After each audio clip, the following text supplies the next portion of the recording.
Alright, hey guys, just wanted to make a tutorial video going over, what I use to record, how I have it set up, what I use to render, stuff like that. Because I've been getting those kinds of questions from several people, and I thought it would be better to show you, in a video instead of just replying to those people individually via PMs and whatnot. Two first offs before we get started. The first off is you're probably wondering what is up with my desktop background. And I will tell you. One day I had a friend come over to my house and we were bored and we started talking about Pokemon, of all things. And I asked the random question of what would happen to a Piplup if it was shooting a bubble beam and it hiccuped. To which my friend replied, well, it would probably explode. And I got bored later on that evening, so I brought up Microsoft Paint and I began drawing my rendition of what an exploding Piplup would look like. So as you can see on the left here, it is a Piplup, your average everyday Piplup shooting a bubble beam, and on the right here, oh no, it hiccuped and now it's dead because it exploded. And I don't know if you can see up here because of my emulator icons, but those are the pink pieces of its brain falling out. Very, very nice. And yes, I am aware that it looks like something a retarded second grader drew, but that just goes to show you my artistic skills.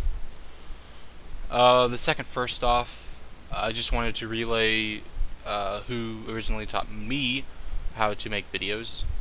That was Over the Gun TV's channel, which is basically Over the Gun's secondary channel where he uploads, the videos that don't directly pertain to his playthroughs, or HTSFs as he calls them. So yeah, with that out of the way, I guess we can get started. So yeah, as you can see here, I have Hypercam up. I'm actually using Hypercam to record this right now, as you can see by the title bar. Hypercam recording. The first tab that you will see when you bring up Hypercam is the screen area tab. The two main things you're going to concern yourself with on this tab are these little buttons right here, select region and select window. The one you'll use most often will be select window, just because it's a lot easier.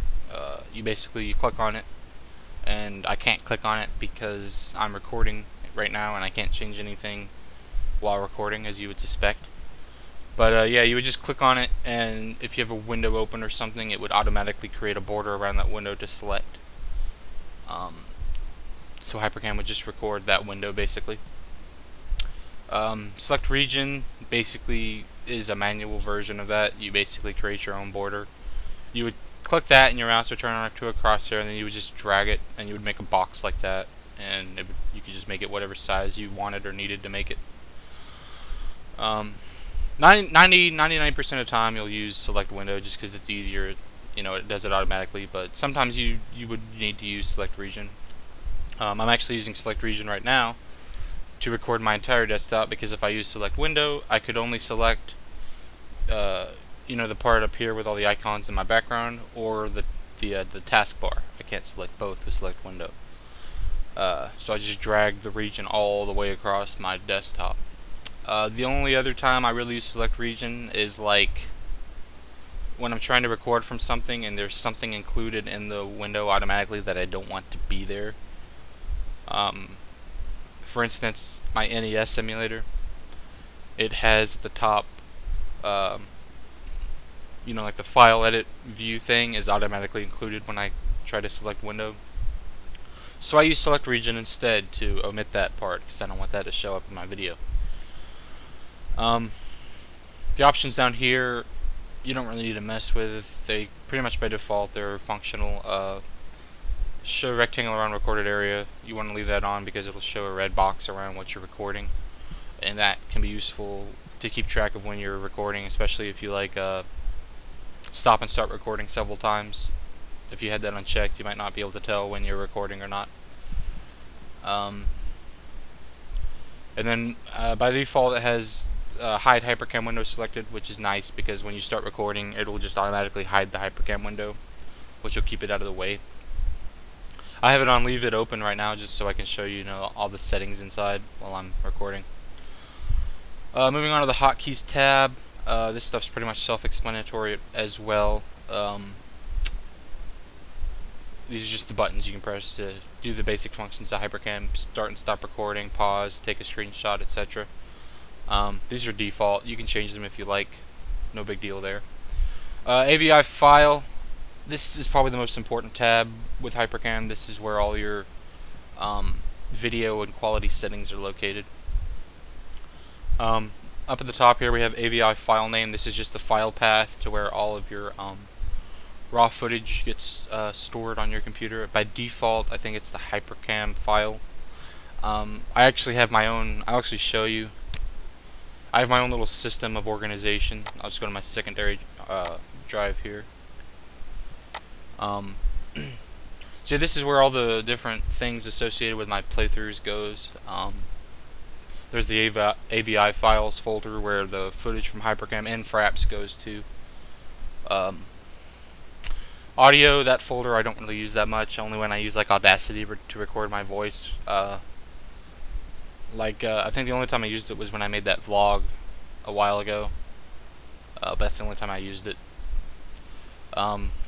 Music, that's where all the music goes that I use. Mainly just my my music for my intro that I keep on hand, as well as other things. My movies, this is where after I'm done rendering in Windows Movie Maker, that's where all the movies get saved to. Projects, if I need to save a project in Windows Movie Maker, that's where that goes. But I don't really save my projects that much unless I need to like restart Windows Movie Maker, and I don't want to lose all my editing progress. Pictures, all the pictures, mainly the different video game logos, you know, on my intro when I put like what set it is on the logo of the game that the set is about. That's where those pictures get stored. You can feel free to use this system if you like. I would suggest tailoring it to your own preferences and needs, but I would suggest no matter what that you do have some sort of system like this, just because it keeps everything in a centralized location so you don't end up having crap everywhere on your computer.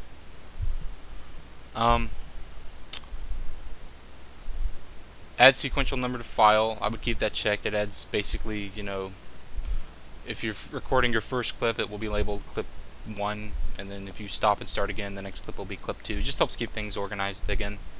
Record sound, pretty much you want that on like 100% of the time. The only time I can think you wouldn't want that selected would be like if you were making a montage video or something. Like the whole video was just a montage and you didn't really need the audio because you were going to use like your own music for the background or something. But for regular let's plays or playthroughs or whatever you call them, you're going to want to record your sound, definitely. Frames per second, you're going to want to fiddle with this some because Hypercam, I think I have this theory that if you want to record like higher resolutions, like higher than 640 by 480 or 800 by 600, you're going to want to reduce your frame rate because it likes to speed up the video.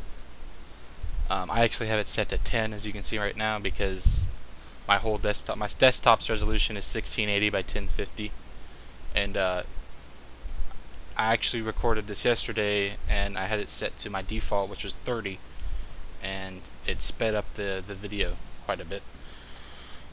But I went online and I found that 10 for like this usually helps to slow it down, and it has.